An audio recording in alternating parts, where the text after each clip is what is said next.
Je peux maintenant vous prêcher sur la vie de victoire, vous donner chaque verset de la Bible sur ce sujet. Mais je pourrais faillir moi-même devant Dieu, et de bien des façons. Cela peut être l'argent ou quelque chose d'autre. Alors, Dieu doit m'arrêter. La théorie ne qualifie pas, mais l'expérience qualifie. Elle s'acquiert en sortant triomphalement des épreuves que Dieu nous envoie. C'est pourquoi Dieu apporte dans nos vies différentes difficultés et épreuves pour nous tester.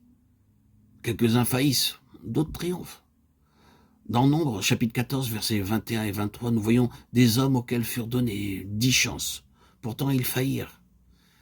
De la même façon, chacun sera testé et éprouvé jusqu'à ce qu'il parvienne à la maturité et soit capable d'être responsable dans la maison de Dieu. Comment une responsabilité spirituelle pourrait être donnée à ceux qui demeurent à l'état d'enfant? Sur terre, en donnant des pots de vin, un homme peut devenir plus puissant, plus influent, mais vous ne pouvez pas agir ainsi dans le domaine spirituel. Aucune recommandation terrestre n'est acceptée dans les lieux célestes. C'est seulement votre vie spirituelle, triomphante ici-bas, qui vous qualifiera en vue d'une responsabilité spirituelle là-haut. Maintenant, ces planches de bois de 10 coudées de hauteur, une coudée et demie de largeur avaient chacun d'eux 2 bases d'argent pour leur support. Dieu aurait pu utiliser de l'or pour les bases, mais il utilisa l'argent. Pourquoi? Parce que l'argent, comme nous l'avons vu, est dans l'Écriture, est un symbole de la rédemption.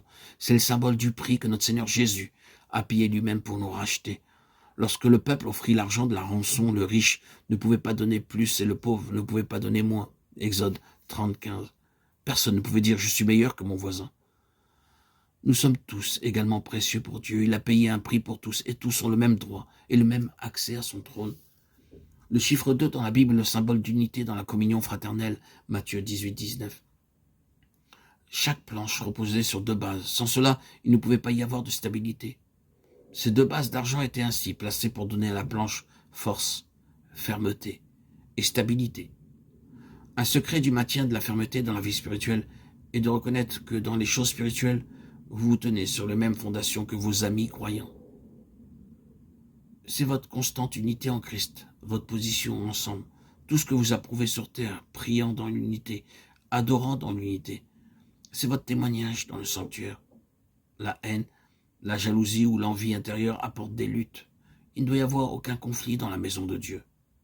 Les 2 tenons reposant sur les bases d'argent nous montrent que le prix de la rédemption est le même pour tous et que nous sommes tous précieux pour le Seigneur.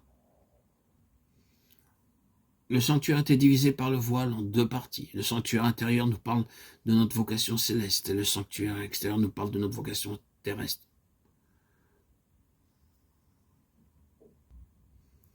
La maturité spirituelle ne vient pas par le savoir intellectuel. Vous pouvez avoir beaucoup de véritables connaissances, mais c'est seulement après des privations, épreuves et tribulations que nous devenons spirituellement mûrs et votre vie sur terre est votre terrain d'entraînement.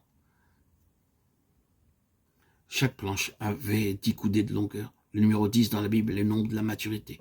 La maturité spirituelle est la responsabilité atteinte au travers de tests et d'épreuves.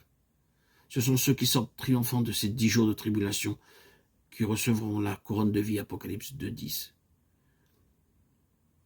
Ainsi, le nombre 10 nous raconte que cette maturité ne vient à nous que par l'intermédiaire de tests et d'épreuves.